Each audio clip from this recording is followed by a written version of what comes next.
ilifutwe. Farmers in Mandera County are grappling with substantial losses as their farms were swept away by floods caused by the continuous rainfall in the region. Now, farmers in Mandera East, particularly in the Border Point 1 scheme, are the hardest hit, losing over 35 hectares of farmland.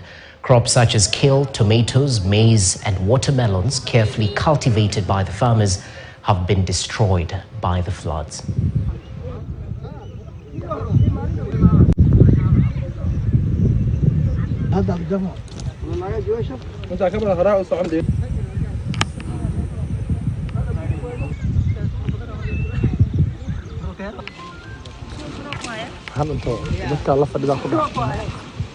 Hii shamba unaona ni karibu heka 35.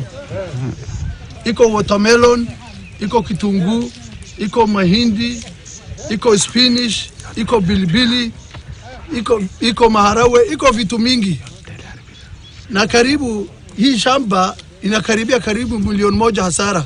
Mahindi, maharawe, kitunguu, nyanya, kila kitu iko kwa hii shamba.